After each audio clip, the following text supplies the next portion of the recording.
hypnosis with real clients facing genuine issues. Brought to you by the hypnotherapist demanded by celebrities, CEOs, and even royalty, Adam Cox. These recordings took place live from Adam's clinic in London's world-famous Harley Street. So, get yourself comfortable and enjoy today's episode of The Hypnotist.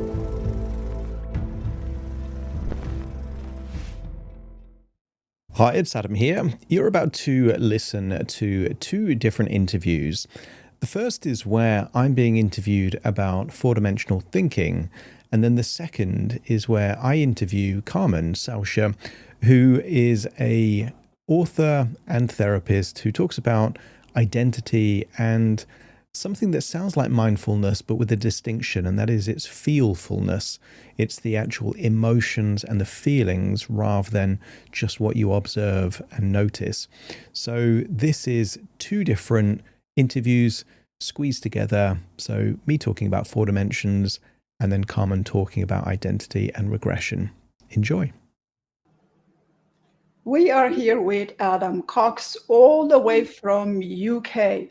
London more specifically, and he's going to tell us all about his 4D hypnosis, the time and the space and the subconscious mind. Adam, tell us all about it. Hi, Carmen. Nice to be on your show. So at the Mid-America conference, I'm going to be talking about 4D hypnosis or 4D thinking, so four-dimensional thinking. And one of the things that I love doing when I do hypnosis is use metaphor. It's one of my favorite things to do. And I take a lot of inspiration from movies. And one of my favorite genres of movie is kind of time travel and science fiction. Mm-hmm. And what I found is that when I did hypnosis sessions that was inspired by things that, let's say, play with space and time, it was mapping across a lot with certain principles of hypnotherapy. So a lot of hypnotherapists will use things like regression, which is kind of time travel going back. Most hypnotherapists will use things like future pacing or pseudo orientation in time, which is taking the client to a future that doesn't exist yet. If you think about PTSD, quite often one of the things that a client will do is relive a moment from the past, like they're in a first person perspective. Mm-hmm. And a lot of anticipatory fear is experiencing something that could happen, that hasn't happened, as if it's happening in the moment. So it kind of dawned on me that what's happening in our imagination seems to be a different realm from what's happening in our reality.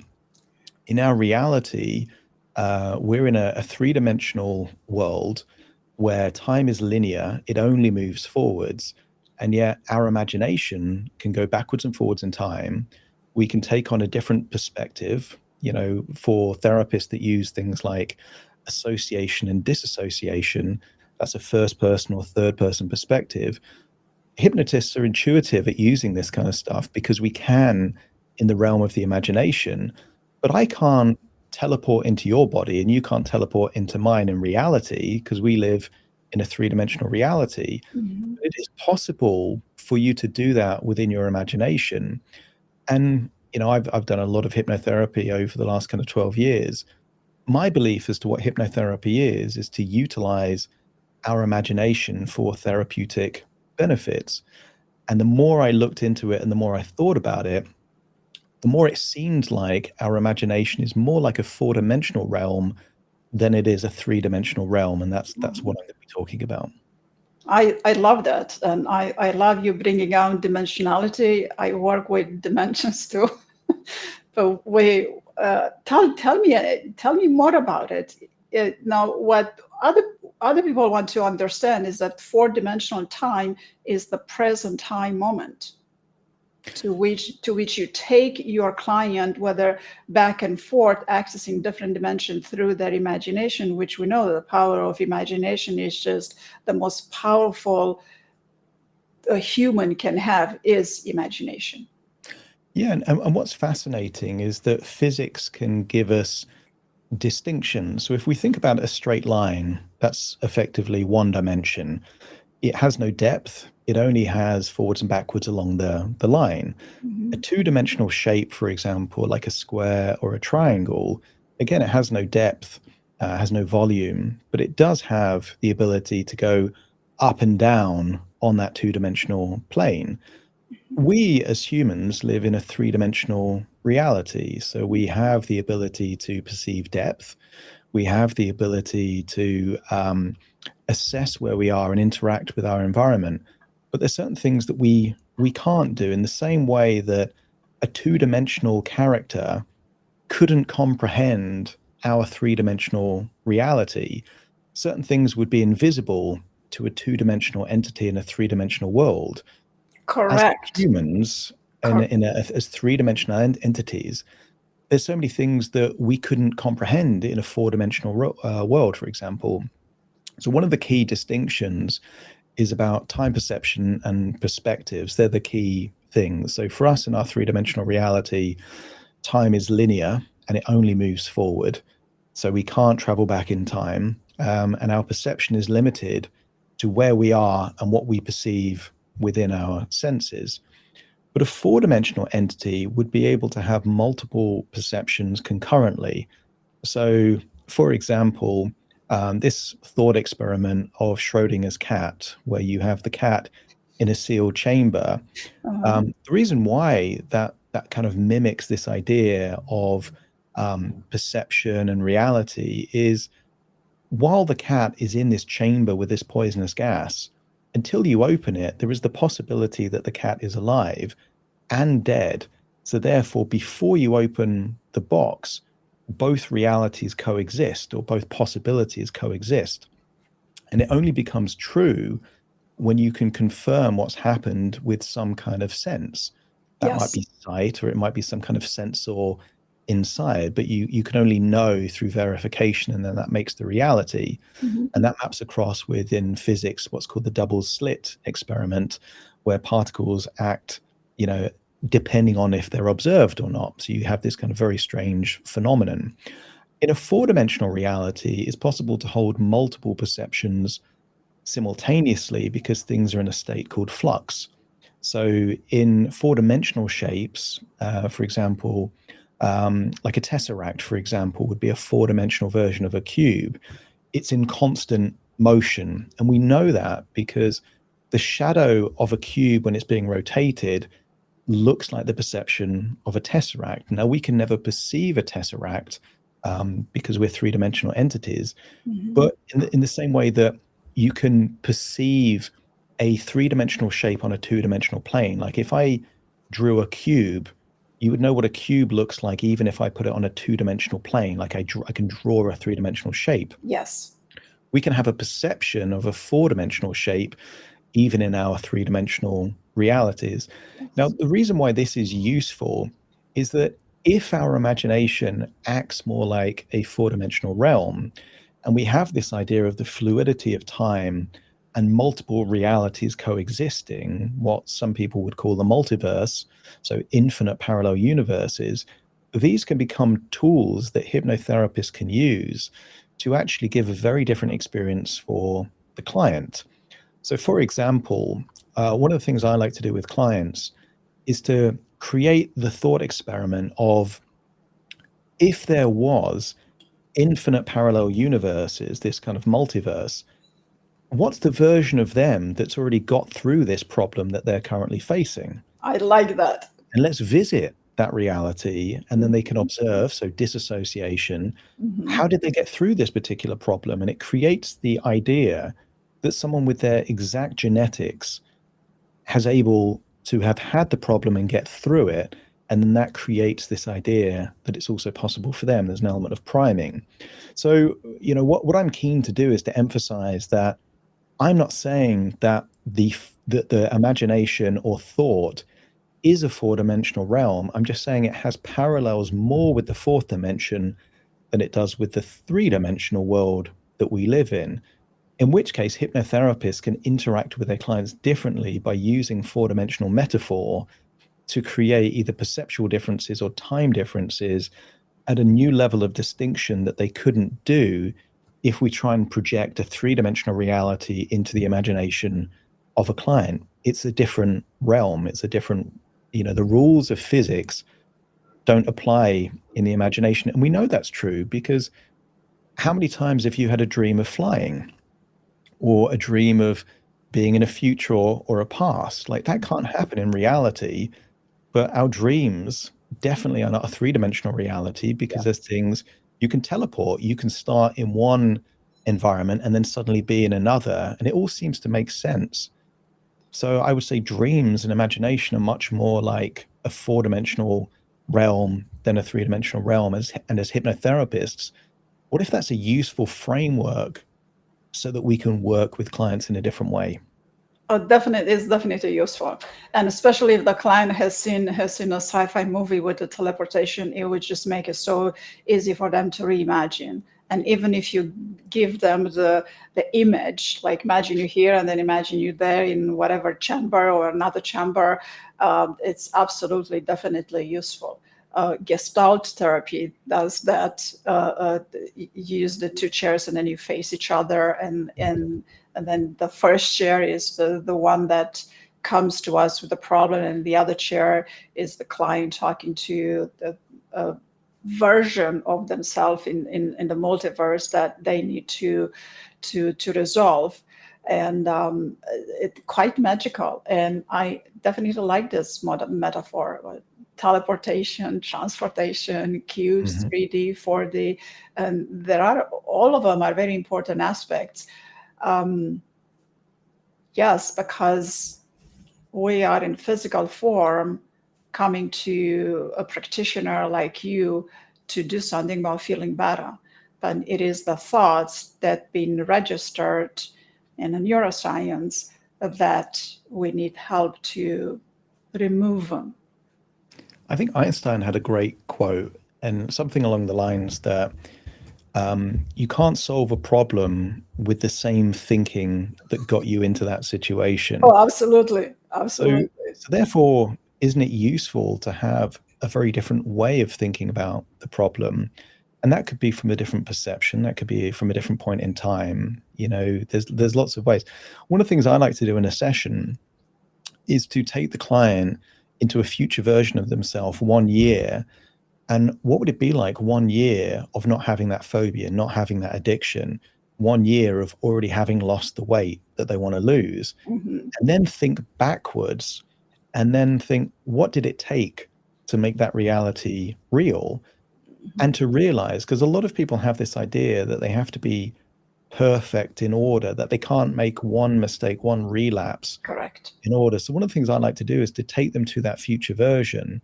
And let's say they've lost weight or they've gained confidence, and it's kind of like, and recall that you didn't need to be perfect to get where you've got to, that you could make mistakes, and then it primes them for mitigating relapses, but also that it's consistency over time that is one of the most effective ways for them to actually get the result. And actually, a blip is no big deal if it's just a blip. If someone lives a future as a non-smoker and they realize that, okay, maybe there was 2 or 3 times that they did take a step backwards, but it still got to a point where they quit for good. What's the big deal? And a lot of smokers are have this sort of Damocles hanging over their head that if they just have one cigarette, then it means they're a smoker again. Well, that's a disempowering belief because it creates a self-fulfilling prophecy. So playing with time and playing with perception is great. I think a lot of hypnotherapists, particularly with certain addictions, have used the future pacing where they go to the inevitable outcome of a destructive behavior. They get to see themselves on a deathbed full of regret. It's like, well, who wouldn't want to kind of go back in time? I mean, that's the essence at some level of the Dickens pattern, which is see the future that you don't want, to create that point of threshold, to create the motivation to change in the present. And then effectively you're playing with time. You're playing with time by saying, right, knowing what I now know could be a future, how can I make that future not happen? And that's kind of the premise of almost every time travel movie, is that they see the future, something bad happens, but they get to go back in time and change it. What a great concept for change. But this you is get what to go back. hypnotherapy does. That's what we do in hypnosis. Right? After that, we go back, but also use the future, like you said. Imagine what it would be like, and what's your experience when you've achieved the goal, and then what it's just powerful, very, very powerful. It is, and I think it's a very versatile tool, because I think a lot of trainers will train someone on a particular technique. Whereas when I talk about four-dimensional thinking, it's more of a paradigm than a technique. Because if you start thinking that, okay, the imagination of the client is a four-dimensional realm, and therefore all of the tools that would only work in the fourth dimension, that wouldn't work in our three-dimensional reality, are now possible within a therapeutic context. So time travel, perception travel, multiple realities, even distorting the laws of physics. Think of the rewind technique. Isn't that just like doing something in reverse? You can't do that in physical reality, but you can do it in your imagination. And some of the most effective tools that we have in hypnotherapy and therapy in general are based on four-dimensional thinking, not three-dimensional realities. Correct. That's not a coincidence. That's because these things are very kind of powerful, and the human mind is not bound by the laws of three-dimensional realities. Gravity does not exist. Think of how many times the induction or deepener suggestion of floating is used. Well, gravity exists in our three-dimensional reality, but in a four-dimensional reality is not bound by the same laws of physics. Therefore, we can use sensory distortions that we can't use in reality. When you perceive them, you start to feel them, and that gives an experience to the client. So, the reason I like talking about this kind of stuff is that it feels like it's opening up, a new horizon for hypnotherapists that might be too stuck in certain patterns of, I do this technique, I do this protocol. Once you start looking at the lens that actually there is so much more creativity and flexibility, it then gives us more ability to be nuanced and creative and have fun, but also create profound change for the clients that we're working with. I agree 100%. I agree. I myself, I don't particularly like a single technique or a single modality, because you can't just use only one tool. The imagination, it's unlimited, and every client they might have, let's say, PTSD, but not all of them is the same. And oftentimes we have post-traumatic injury, and we still refer to it as stress. And it's not just mental, emotional stress, it's physical, it's injury that has happened, trauma to your body, which is very different than PTSD.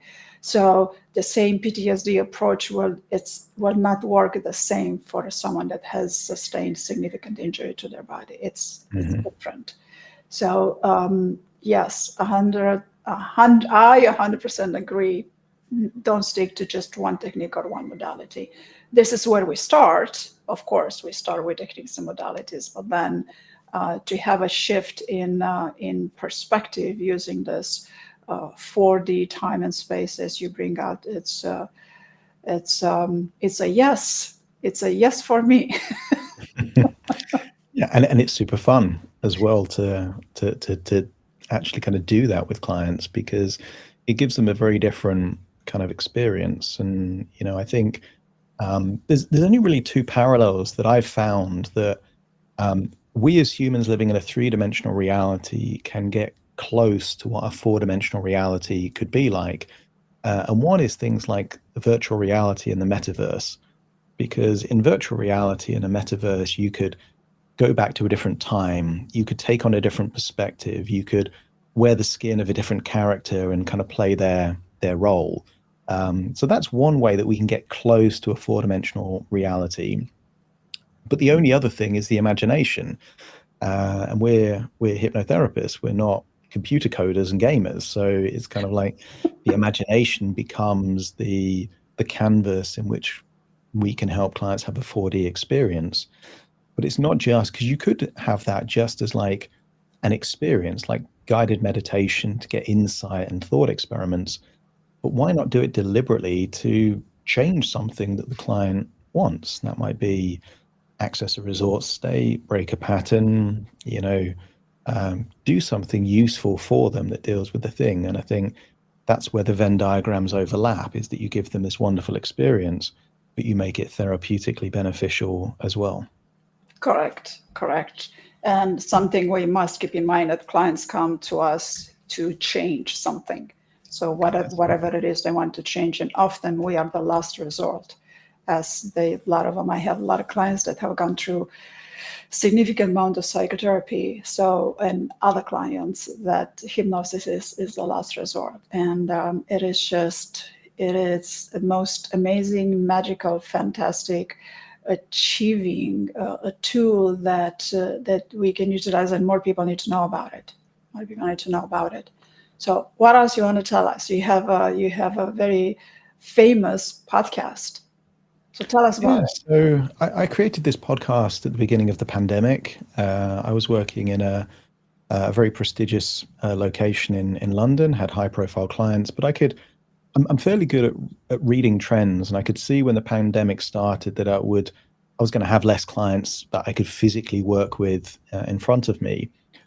So I ended the lease on that therapy room, and I wanted to have an outlet for my hypnosis creatively, and just as a way to kind of experiment with different types of hypnotherapy.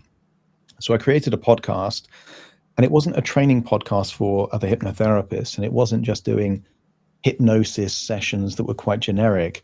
I wanted to have a hypnosis podcast that featured real hypnosis based on real client issues, and actually use the hypnosis that I used for the actual client that I was working with, but protecting the confidentiality of that client. And that felt appealing to me because some of the books that I really enjoyed when I was learning to become a hypnotherapist were the real transcripts of real therapeutic sessions, not step-by-step protocols and kind of techniques, but what did Milton Erickson do with that particular client to lead to the breakthrough? Or what did Richard Bandler do, to help that particular phobic in that situation? So I thought, right, real hypnosis becomes the thing. And to begin with, it didn't do very well. I was just sharing my weight loss hypnosis sessions. What made it grow was I took inspiration from movies. So the first movie that I took inspiration from was a movie called Limitless with Robert De Niro and Bradley Cooper, where he takes this pill and then suddenly his brain is supercharged. And I turned that into a hypnosis session, put it on social media. And in the pandemic, everyone's bored, they've got nothing to do. And I'm like, hey, I've done this hypnosis session based on the movie Limitless. Let me know if you want that session. So a lot of people did. And what I didn't know at the time is that I was training the algorithm of the podcast to know who to put my stuff in front of. And then I did that again with the movie Inception and movies like Fight Club, and all my favorite movies and books I turned into hypnotherapy sessions. But instead of just sending them the audio, I sent them a link to my podcast.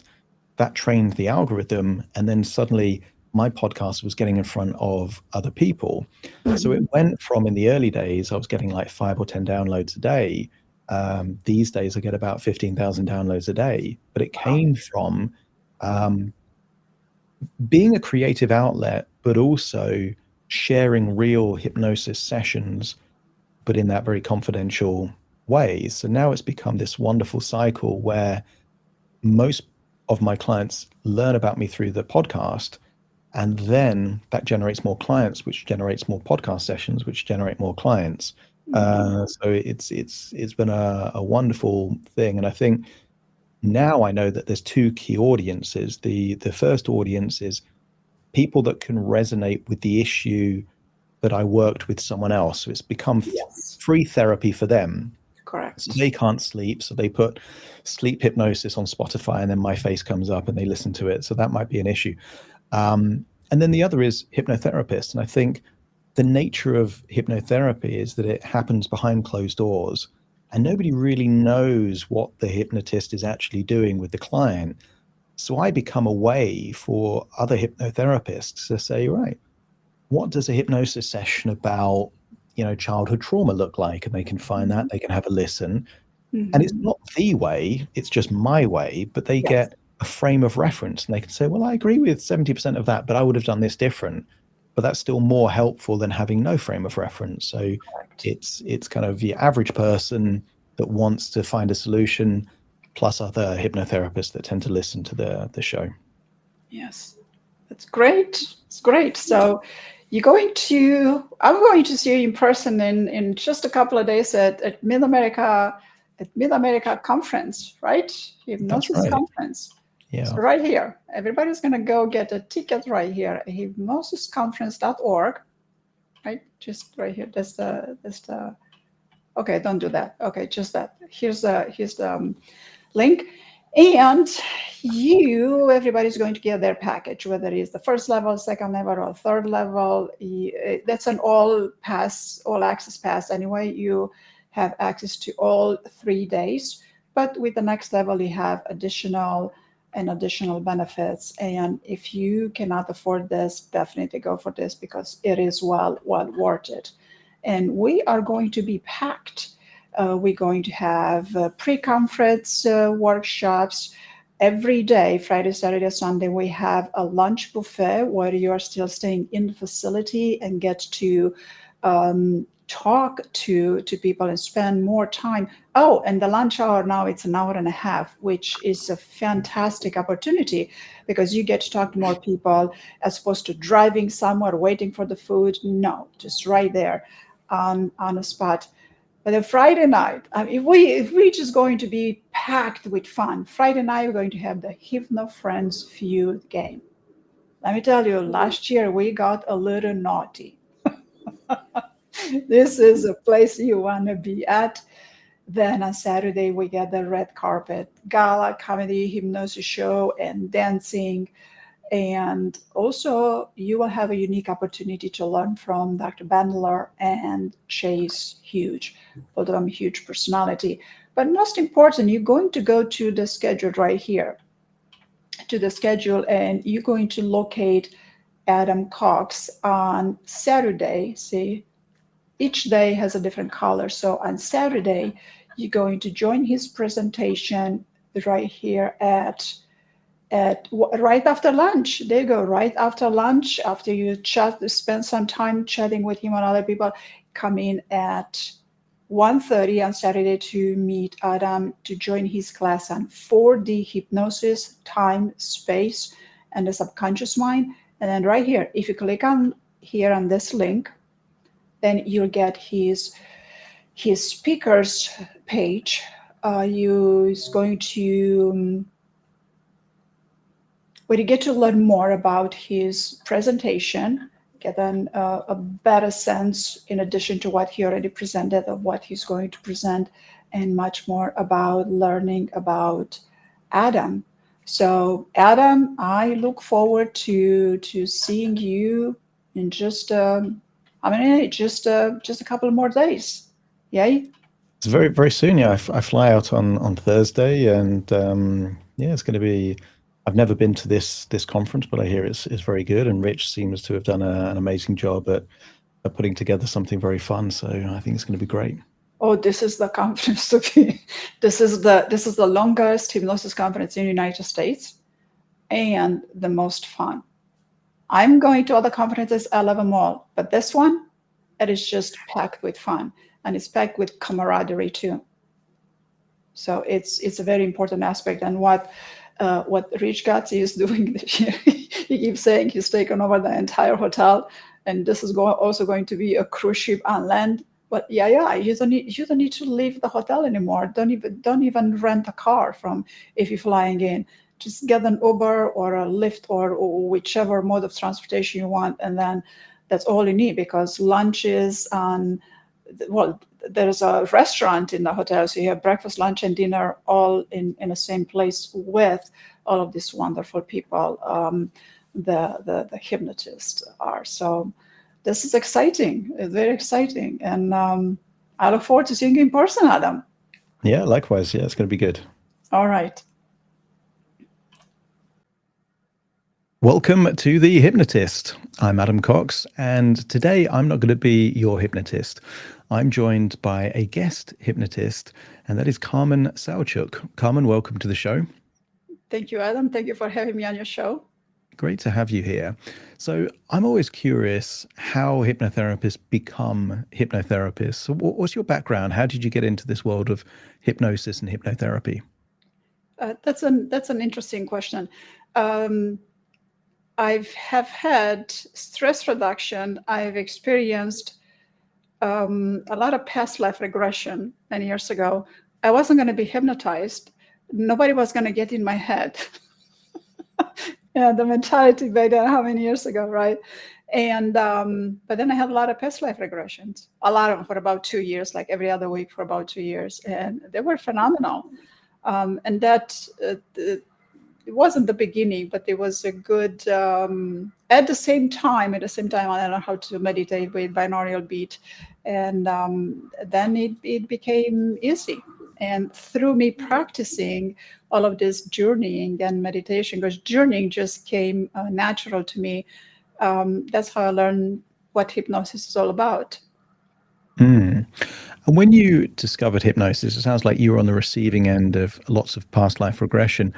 I love past life regression. I tend to look at it as a metaphor to kind of find breakthroughs rather than, we've got this kind of karmic life. What's your belief system about past life regression, and what insights did you get, in these past lives? Well, my past life regression, I do alchemical regression with my clients. So there's all kinds of regression, like age regression, alchemical regression, past life regression. Past life regression, as in how people understand past life regression, is to go in the past and find out the source of your difficulties here in life. It's not what people think to be. If the subconscious is not ready to travel back then, nothing is going to happen. It's what I'm experiencing with my clients. Me, on the other hand, with a ton of curiosity and being very assured that nobody was going to get in my head, was very important to me. I traveled, and I've traveled to 1800s, 1400s, 1200s, but 2000. Actually, no, it wasn't anything. Every journey that I had in the past life regression were few hundreds years ago. It was a lot of interesting movies. Mm. And were there any kind of commonalities in those past lives, Oh, things yes. that were similar in all of them?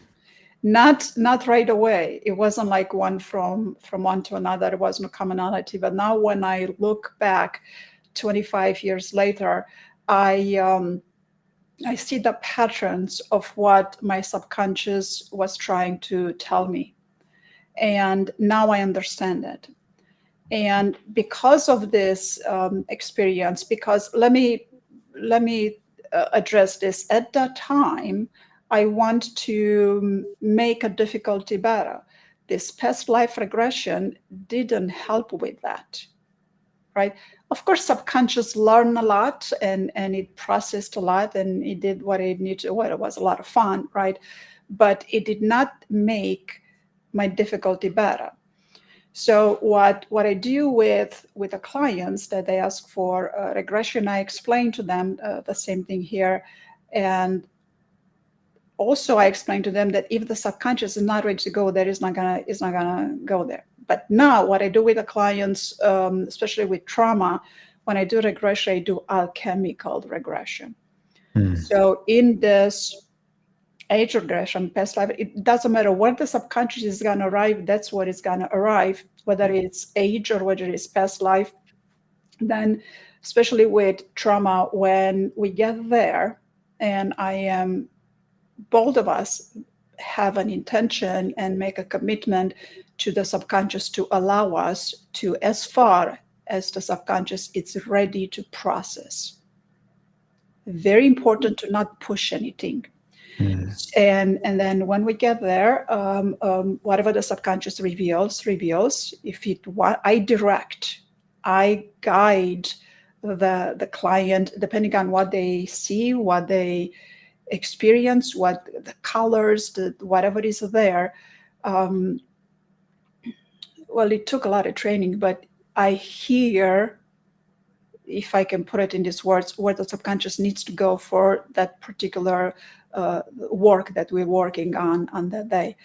And based on that, then I guide the client to make things happen, to alchemize. We are transmuting experiences, right? So at the time we are transmuting experiences, right? The neuroscience, the hippocampus, right? So many talk about the amygdala, but it's not just the amygdala. All of the stories, all of the events that we've gone through life, they register in the hippocampus. So the hippocampus is a sort of the memory, right? And those heavy layers, if you push the subconscious too much, that is going, you guide it towards a layer that's a little deeper, that is not ready to unveil, then you're going to cause more trauma. So as a subconscious, and you get feedback from the client, because it's a conversation, you get feedback from a client based on what they see, what they when you tell them to do something, whether that is happening or not happening, and their body communicates. And if something is happening good, then we go, you have to be able to pivot at any time with that. But magic happens with this. Because, hypnosis and experience. Experiences have marked us through life. Without experiences, we're not marked. We're just happy-go-lucky. not exactly.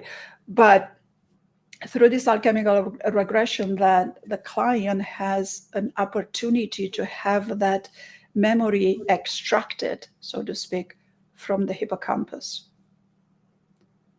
So now, now we're not gonna do accounting right now to see how many times the memory needs to be extracted, but it's magical. It's magical. So all of these layers, subconscious eventually would let us work with and with that. Yeah. So to go back to your question on past life regression, it's not for everybody. And if you just want to go visit something, if you want to do it for fun and go, I had clients that they just want to go see. I said, okay, that's what we're gonna do. You look at, we're not gonna alchemize anything. And many of them did not go past their childhood, right? But I like to caution every past life regression practitioner in that experience, as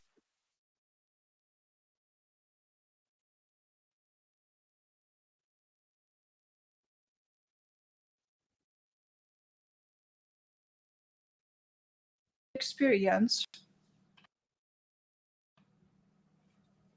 I am right here.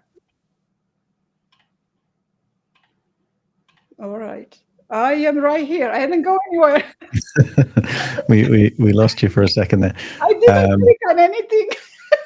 No worries. I always think with past life regression, how there's two circumstances that I think is really useful, and that is that if the client has some kind of issue and has no idea where it's from, then going into a past life becomes a way to kind of bridge a theme from a past life which feels safe into their real life. Or if the cause perhaps is too traumatic and too emotive, they don't really want to experience that as a memory, but they can find a parallel in a past life. And I don't know if you ever saw a TV show from the 1990s called Quantum Leap, but Yes. the premise of that is that he kind of jumps into a first person perspective, and what he does in that person's life changes the trajectory of that life. He kind of rights a wrong. And I think at some level, that's the kind of premise of some form of past life regression, that actually you either extract some wisdom or you change the history or the outcome in a past life. And the connotation is that it ripples through space and time into the reality of that individual. And I couldn't care less if it's just like a dreamlike experience where it's being created generatively as they experience it, or there actually was a past life, which it would be impossible to prove. What matters is, does it help the client or not? What kind of clients do you find past life regression is really useful for? I particularly a lot of trauma, definitely, but I personally would like to differentiate between past life and regression and alchemical regression. Not everybody will travel in past life, and subconscious is not ready to go there. And if a practitioner is not careful enough to take a client into a past life regression with the hopes of finding what was the cause of their trauma today, it might backfire on you, because the subconscious is not ready to go there. And one of the reasons is that in this life, so much has happened. The subconscious is like, think of layers of the onion, or think of having the same the jacket on you over and over, like 20 jackets over.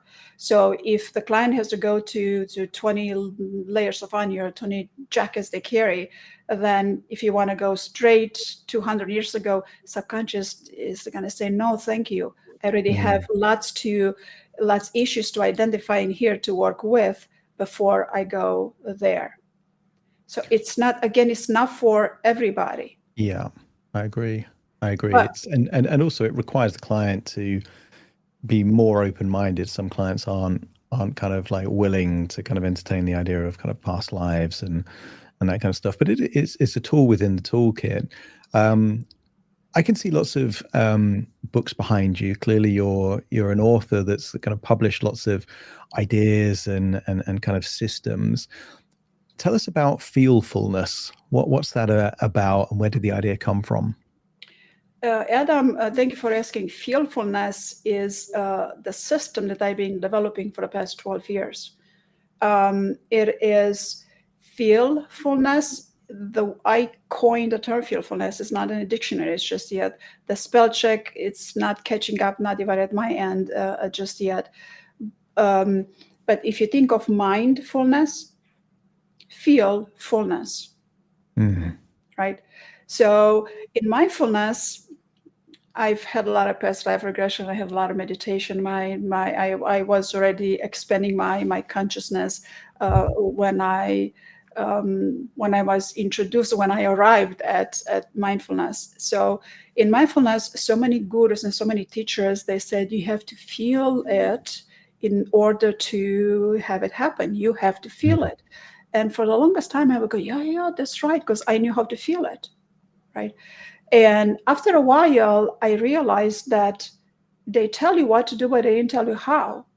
And then I kept paying attention to it. Specifically, I would go to this particular big names, and no, they would not tell you how. And then I got insulted.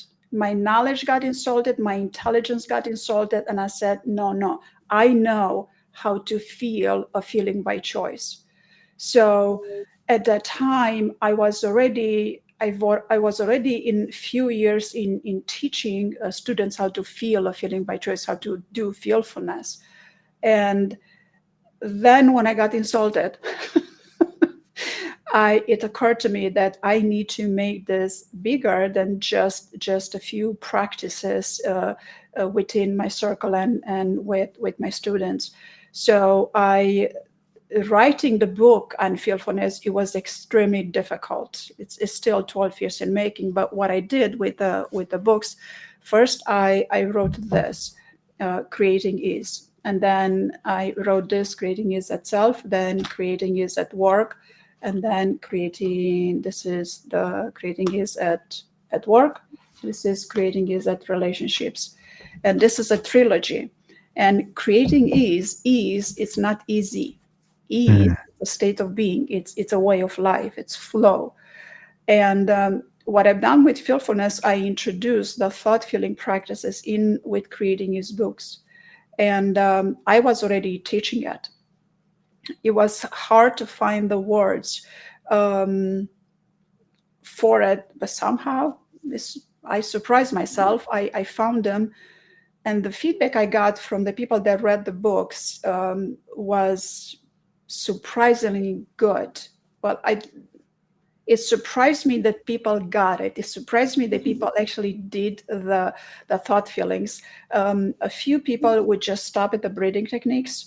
But then if you go into feel the feeling, because there are 5 laws in creating is, and each of the law takes you into feel a feeling by choice. Not feel whatever you want, not feel good, just this is the feeling you're going to attain right now, and this is how you're going to do it. So there was the guidance, and then on paper it's good enough on paper, but then also I recorded audio, because I started audio, voice. The feedback that I got from people, it was just amazing. So then I wrote the Creating Ease at Work, which it was just, I should have wrote that before. It was just easier because I worked in a corporate at a time, and there was a specific terminology for the corporate. It just wrote itself, right? So many reports, so many with all of the big decision makers, and then the Creating is that relationship needed to happen. But so I did that 2014, and now I'm at the 3rd edition. I needed to get the 3rd edition because today we need to, the way life goes today and the way things are, specifying what something is and is not, it's a requirement today. So I needed to update this to this requirement, and I actually condensed the book. I made them a tidbit shorter. So not to scare the reader, oh my God, that 3 books. Well, it's 3 books, but so 5 laws from the perspective of you, the individual itself, from the perspective of at work, you, the individual at work, and then at relationship, because there are 3 aspects, and they're all part of your identity, but then you do these aspects differently. So I'm going to guess what I think the parallel will be for Feelfulness, and you let me know if I'm on the right track, because you're the author of this system. So how I think of mindfulness is having sensory acuity to real things that you can experience with your senses. So it might be a smell, it might be a taste, it might be something you could observe, and it's being fully in the present and being aware of those things. What I think, and correct me if I'm wrong here, that feelfulness is that same level of sensory acuity, but for internal emotions and feelings. And I think the average person isn't very good at being able to describe things like anxiety compared to excitement, or happiness compared to joy or bliss. And what I think it is that same level of mindfulness, sensory acuity, but with kinesthetic feelings, and then evolving that to being very intentional about saying, right, I want to feel this way, and then being able to create that state. Have I got the right idea, or am I completely off track here? You're on a right road, but there's more to get there. I would completely take out the word sane, because this is an evolution. And nobody knows unless I present this to them. Cognition, you mentioned cognition, and here in the system, okay, feelfulness, it's a meta-conscious design system in therapeutic methodologies, right? So I'm gonna get back to that, but let me give you these elements. It has a few elements in it: metacognition, meta-emotion, and neurolanguage.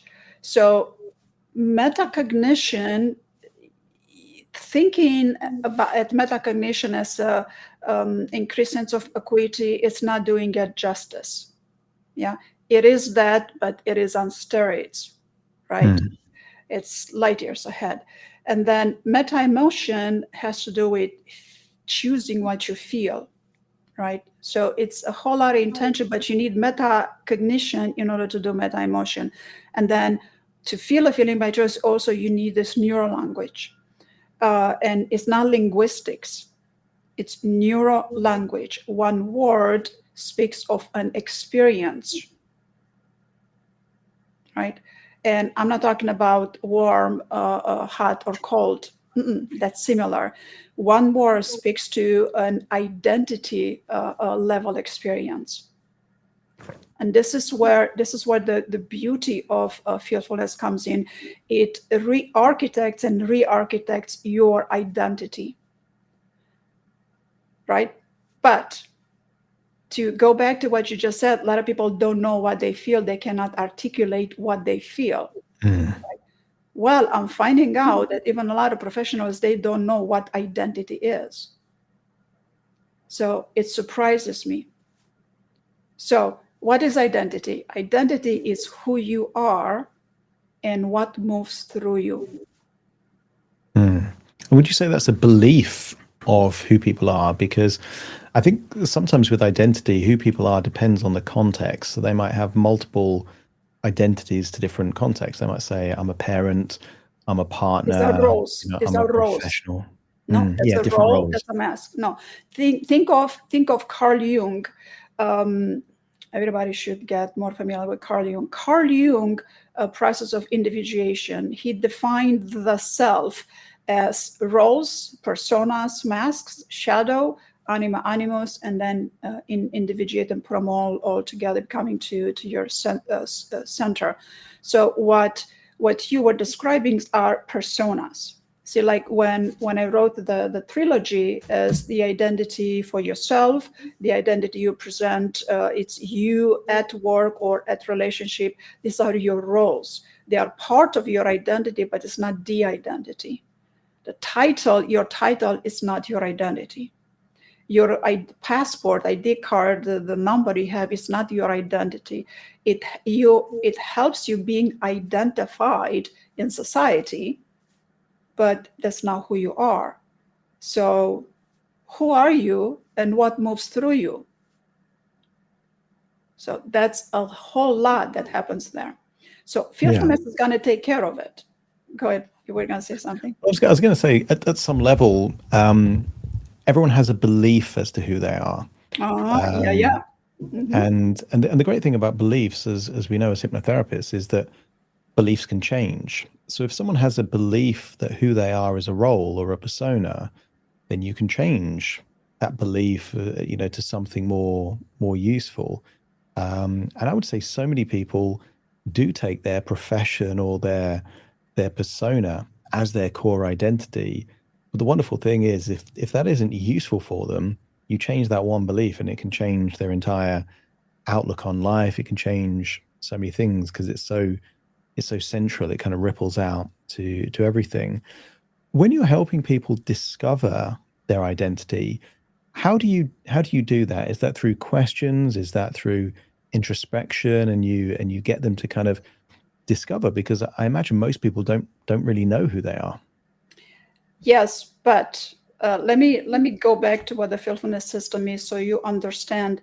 Discovering someone's identity is a complex system, and it's who you have been thus far and who you are going to become and who you choose to be. And you re-architect identity. Beliefs and values, they're part of it, and they're easy to change, and they are going to be changed by themselves without you having an intention to change a belief, just by working with the neural language. But neuroscience, I'm fascinated by neuroscience. Neuroscience now is giving us so many answers as to what's happening with our experiences, even with our spiritual experiences. Now the scientists can pinpoint exactly what parts of the brain are being engaged, which we didn't have that before. We didn't have with William James in 1800. We didn't have with Carl Jung in early 1920 or so. And to have the neuroscience now give us something tangible, so we can understand that spiritual experiences do something to the brain, that this past life regression and this hypnosis, that all of these experiences, when we are, whether in trance or whether meditating or whether journey, is doing something to our brain, is just, I love seeing that the science is giving this, giving us this tangible aspect. But within the neuroscience, there is a neuroscience of thoughts, beliefs, and values. Yeah. So feelfulness also goes over the neuroscience of emotions, right? Then we have neuroscience of feelings. Now, English language is one of the most wonderful languages that are on a planet, but there are few places that the English language lacks. And feelings and emotion, it's where English language lacks. It's English-speaking people have not been taught to use emotion for an emotion and feeling for a feeling. They're always intercalated. In my language, for example, I'm Romanian, Latin language, we have a word for emotion and a different word for a feeling, and an additional 3 or 4 words that can describe a combination of that. English doesn't have that. That's okay. I am specifying that in here, that feelings are different than emotion, right? And so in a nutshell, an emotion, 30 seconds, if it lasts 60 seconds, too much. 15, not even 15 seconds. An emotion is explosive, comes and go, right? It's thought-provoked or is thought-provoked, right? A feeling is not always, it's not an explosion. An emotion can transform into a feeling, but a feeling has an attribute of existence with it. An emotion comes and goes. Feeling, you generate a state of being, and a state of being has to do with existence of how you exist. See, existence, again, it's a word that is not used as much in English as I'm used to using this word in Romanian. So something exists or it doesn't exist, or you can make it exist, or you bring it into an existence. Mm-hmm. And I imagine this is one of the things you're going to be talking at the Mid-America conference, is this system that you've created. Yes. Elaborate more on what we could expect for anyone that's going to be there in Chicago, actually kind of hearing your talk. What can they expect? Yes. So at this conference, I'm going to talk about identity architecture of the self, you, and your client. Us as therapists. Okay, let me go to this other sentence. In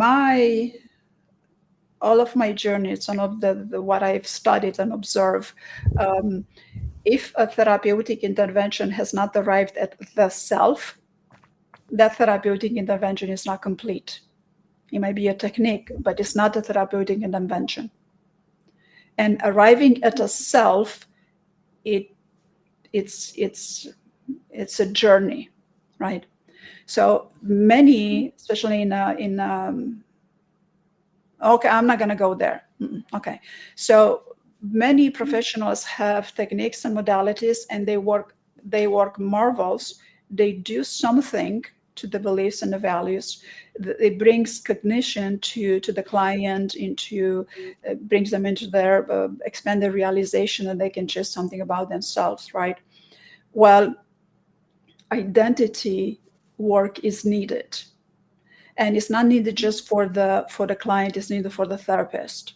So going back to Carl Jung, even Carl Jung cautioned us that if you as a therapist have not healed your wounds, then be careful on what kind of therapy you administer to the client. And he's talking about a wounded healer. So I would say 99% of therapists are wounded healers. And this is all unconscious. This is not intentional. I mean, all therapists have good intentions, right? But we need to become aware of what sits in our identity, what moves through us, because a wound that hasn't been addressed, that hasn't been removed from the hippocampus, is still going to move through you and then pass through the client.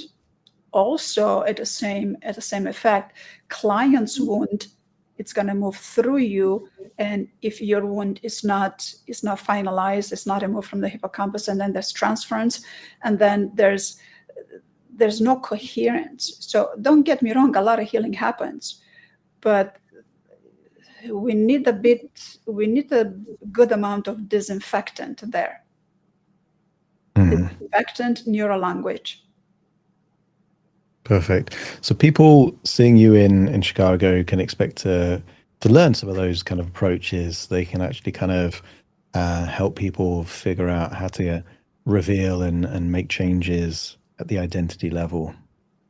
Yeah. So what I'm going to do at this presentation, I'm going to present what the self is and all of these different parts of the self. And I'm going to talk a little bit about the neuroscience. And right now, I'm not going to take more than not even 30 seconds. It's what's fascinating to me that the neuroscience of emotions, like it has a trajectory in a brain. It's about, it's about this long, the trajectory. Think about how much you're driving. Neuroscience of feelings, it's about this long.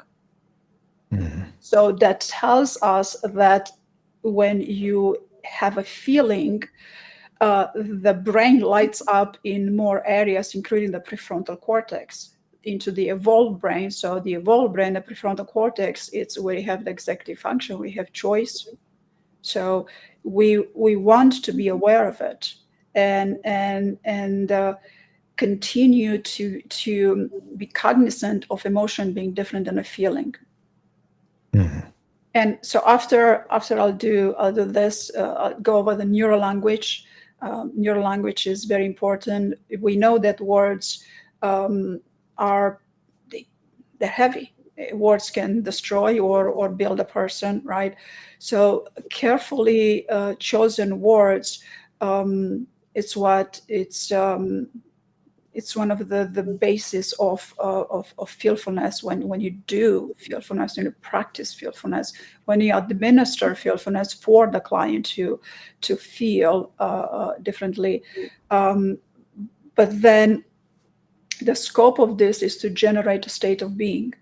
We generate states of being throughout the day all the time, but we don't, it's unconscious and they're not the right kind. Right. So like you have a plant and then you don't water the plant and it dies, or you water too much or too little, or you give it milk instead of water. It's very important what kind of states of being we generate. So then you as a practitioner will learn how to generate a state of being, well, first for you. First, because you can't just, okay, let me learn how to generate a state of being for my client. Okay, hold on a second, because we need to go to high school first, right? So you learn how to generate a state of being. I'm going to walk you through it in a little bit. And once you have multiple experiences to generating multiple states of being, there is a subtle difference between them, and the same state of being you're generating today that you need to generate a similar state of being for tomorrow with the exact same neural words, there's going to be some subtle differences between them, and that's all right. And so once we generated the state of being, we learn to then generate a therapeutic state of being. Now that's complex. That's an advanced skill. Well, metacognition, it's an advanced skill, but you can get to it with, I don't know, not even 4 hours of my training. Metacognition is, you'll get to it. That's exercise that you will repeat, and you will get into what I call simultaneous time. And you earlier talked about time travel, and you can not just equate it, but you get into a simultaneous time where everything exists at the same place. This is a fifth dimension for me. But how you allocate your attention is to what's needed for you in that moment, but having the wisdom of everything that surrounds you and what is the need in that particular moment, right? So it takes a while to arrive there. Okay, so once you learn to generate a therapeutic state of being, then you as a therapist learn how to transfer this therapeutic consciousness. Pure creation, nothing physical. We have so many created in physical, but before physics, there was metaphysics. So there was an intention and a feeling and attention to create something. So now we go to create this therapeutic consciousness not only enriches us as a clients, but we transfer this to the client by the simple element of the mirror neurons. Well, we transfer mirror neurons, they always pick up something from the other person. It's an automatic mechanism, but when you make that intentional, then oh my God, and then that's magic. It's magical. But also when you transfer therapeutic consciousness, and only by the sheer fact that you generate a therapeutic state of being, the collective unconscious gets populated with this therapeutic yumminess, and humanity evolves. Amazing. It sounds fascinating. I'm excited to kind of learn more about it. For the audience listening right now, is there a demonstration or some kind of hypnosis experience that they could get a taste of what this is all about? Absolutely, I love doing this. So we're gonna do a little bit of metacognition and meta emotion. And although this might be big words, I'm going to take you through some very simple words. But I want everybody to understand that this simplicity is highly significant. Nobody ever learned to walk by sitting down. So when we walk, we have to put the foot in front of the other, and it's significant, right? Now it's no big deal with walking, but at some point we need to do that. So I would invite your audience to just find a comfortable seat. This is not going to be a trance. They don't have to close their eyes. Actually, I would invite everybody to have their sit up straight, just exactly like you did. Just be aware of what's happening. We're not going in trance. It's not hypnosis. And if you wanna, if you have a tendency to slip into trance, you can do that later. But right now, you just be aware of being aware. You're right here in the present time. You're sitting in a chair. You have the air around you. Anything that's tangible. You're just aware of where you're at, and you're probably describing quietly in your mind, the back of your mind, what's going on. There are conversations we have in our head. Very often, most of the time, 99% of the time, we have conversation in our head. But if I tell you that there are 7 layers of thought, and then if I invite you to go into the 4th, 5th, and 6th layer, where you begin to think with no words, let's just be there, a concept, quite interesting and curious, to just go into the 6th level of thought. And in that layer of thought, where you think without words, you're not going to do this perfect, and nobody's asking you for perfection. If you were to have your attention not to the sound is going to be there. Let the sound of my voice be where it's at, without you having to go through it. So just the sound of my voice is there. You are in your body, and bring your attention close to your eyes. And as you bring your attention back to your eyes, it's a big deal, because we process everything with our eyes, and we think through our eyes, and we go there to what we think and what's happening. So right now, we're just going to be in here, and you're going to bring your attention back to your eyes, just like that. And you're going to feel something. It's going to be a sensation. A lot of people feel something on their chest, the face, the eyes. You're going to feel something. That's all right. That's a validation that you are bringing your attention point to around your eyes. And there's the shift. Very good. And then from behind you, from your eyes, I want you to bring your attention behind your eyes open. Just take your attention behind your eyes. It's going to be a little bit of pressure, and maybe a longer pressure around the chest, and then a little bit pressure behind the eyes. That's all right. It's something we knew how to do this as children all the time. Somebody just took us out of it. So we need to come back. So just hold your attention right behind your eyes. And right there in this, having your attention behind your eyes, I might ask you to find the feeling of capable. And you might say, oh, Carmen, you don't know. I say, well, I do know. So are you breathing? Yeah, I'm breathing. Well, then you're capable.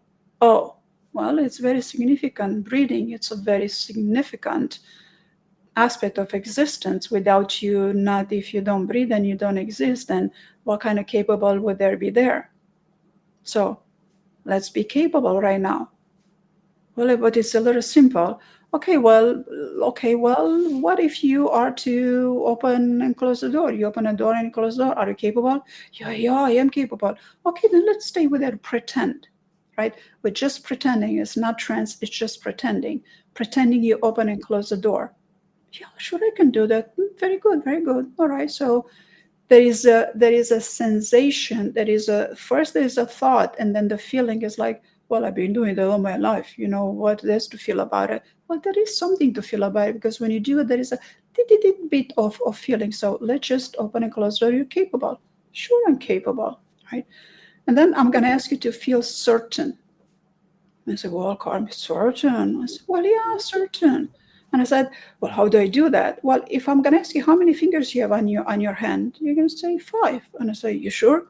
So you're 5. And I say, you sure? Yeah, look at this, there are 5. There's certainty. So this feeling of certainty is a language that you're going to automatically bring in when you are experiencing yourself throughout life. That feeling of capable, I can open or close the door. I've been doing it hundreds of times. There is a feeling to it. It is important. After a while, you're going to bring it in intentionally as a feeling, not as a thought. You're going to inhabit that any moment, any circumstance you find yourself throughout the day. So have your attention behind your eyes again. Because as I talk, attention is so easy for the attention to just go to where the sound is. You think, very good, very good. So just have your attention again behind your eyes. A little bit of pressure, it's all right. And again, now you already know what the spiel is. Find the feeling of capable. Much easier now, isn't it? Yeah. And then let's add the feeling of certain. Sure, you have 5 fingers. Let's pretend we're not solving any problems right now. You cannot do this wrong. It is impossible to do it wrong. Unless you don't do it.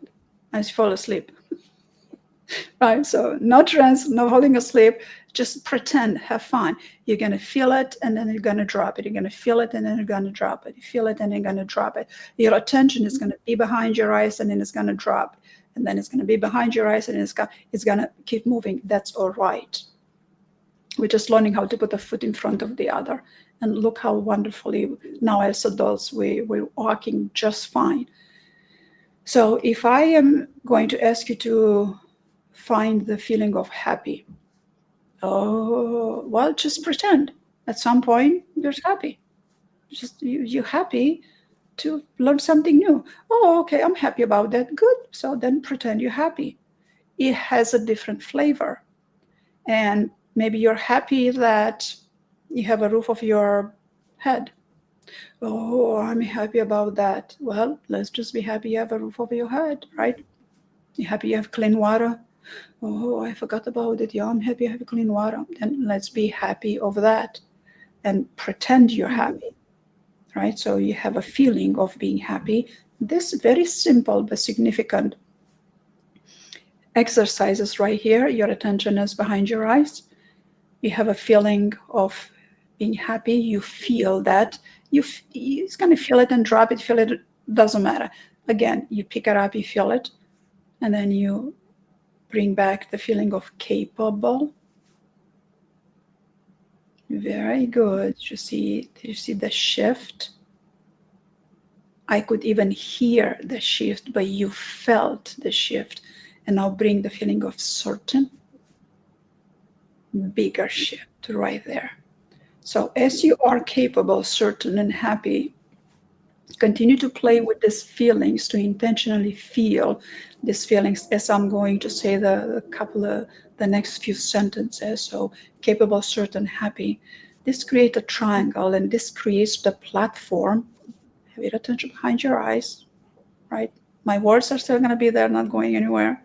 Attention behind your eyes, capable, certain, happy. So as you are feeling these feelings, pretending or not pretending, it really doesn't matter.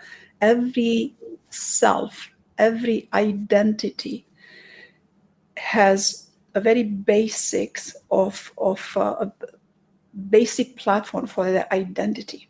Think of it as a house. A house has a platform that the platform sits on the planet, and then that platform has pillars. Capable, certain, and happy is the very basic platform. Attention behind the eyes. Happy to be learning something new. Certain, you have 5 fingers, capable to open and close the door. Certain. A little bit more certain. I'm doing this with you. Come on, a little bit certain and capable. You're definitely capable of being certain that you can pretend to be happy. So as you feel this and capable again, intentionally, just pretend. It will register something in the neuroscience. It's the limbic system is going to love it, because the limbic system has been taken off the capable, certain, happy for how many years? And the prefrontal cortex is going to say, yes, I love this. Give me more. Give me more. Absolutely. So more capable, certain, happy. Prefrontal cortex loves it. And it insula completely inhabits it. And basal ganglia will register it. Cognitive reinforcement is happy. Oh, I like that. Yeah, certain. 5 fingers. Oh, sure, I'm certain. Capable. Oh, I'm capable. You should not, Carmen. You should see my capable. Show it to me. Let me see your capable right now. I wanna see your capable. Feel it. I will see your capable. I will feel it. This is a language. This is who you are. You are capable. You are certain. You are happy. This is the very basic, the first platform of who you are, who your identity, who you are in your identity. Everything else is just molecules around this. That's a beautiful shift. That's a beautiful shift. So it takes a little practice. So we need a little more than 12 or 20 minutes, but it takes a little practice. So the idea, the basic idea is to see how I said earlier, metacognition, meta-emotion, there might be like fancy words. Okay, so the basic idea is that you have your attention, instead of having your attention over there to where the sound is, or sometimes our thoughts are over there and we have our attention there. Just bring your attention back around your eyes. And there's always going to be some sort of sensation in eyes. And all that is the focal length of the eyes. The muscles of your eyes adjust. Just like if you are to take your finger there and then bring your finger here and look at it, you will feel that in the muscle of the eyes. The similar sensation with the muscle of your eyes you will have when you allocate your attention point. So you bring it back, and of course, going to be there in present time, like that, quick. This happens it's a side effect. It's a good side effect, right? And then as you have your attention there, at the beginning, you're going to drop it and then bring it back, and you drop it and bring it. That's all right. We all learn how to walk. We walked and we fall down. We walked and we fall. That's a natural flow of learning how to do something different, right? And then with the capable, certain, and happy, you pretend. There are moments throughout the day when you really don't feel capable because you're so overwhelmed. You so have something an issue you want to resolve, and it's like, I need stuff to resolve it. Yes, but you are capable of having the intention of having, you are willful. You are capable of having the willingness to change something. So nobody can ever run you can never have enough capable. You will never run out of it. There was always something to be capable of. Technology, don't even get me started with technology. No, that's a really interesting kind of insight. And obviously, like you're saying, it's not trance, but just the suggestions kind of get people into a very kind of suggestible kind of state. For those people that want to see the talk, obviously you're going to be Mid-America Conference, as am I. We're going to put a link in the show notes. I think it's hypnosisconference.org is the address to go to. So check that out if you want to get last minute tickets for that. And where's the best website for people to learn more about you, Carmen? The best website for people to learn more about me would be feelfulness.org. Right there it is. Let me show you right over here. So feelfulness.org. Yeah, I'll show it to you right check now. that out. We'll put that in the show notes as well. Yes, we're going to go right here at feelfulness.org, and you will learn a little bit about feelfulness is and what is and what is not. And also this will address also feelfulness over here on our first page addresses the skepticism. With anything new that comes in, especially the feelfulness being a system, it is being met with skepticism, and that's all right. So this first page will address all of this. So give it a read, and then when you click on training, the training button will take you into a more precise understanding of what feelfulness does. That's brilliant. So feelfulness.org, and we'll make sure there's a link in the description, so check that out. Carmen, it's been great to have you on the show today. Thank you for that experience. And I will see you in Chicago in a few days' time. And for you listening, check out Carmen's website. Carmen, thank you very much for joining me on the show today. Thank you, Adam. This was great, and I look forward to seeing you in just a couple of days. Thank you so much for joining me on today's episode of The Hypnotist. And if you've enjoyed today's episode, I would encourage you, if you haven't already, to hit the subscribe button or follow button to make sure that you're automatically notified of any future episodes that I release. Also, by doing that, it lets the algorithm know that you like this show, and that will put it in front of even more people that might not know that this show exists. So that would be helpful for me. And if you like the stuff that I do, take a moment just to have a look in the show notes or the description, because there's lots of free things that I have to offer, including free hypnosis downloads without the intro or the outro like I'm doing now. So thank you again for joining me on today's episode, and I'll see you again soon for the next one.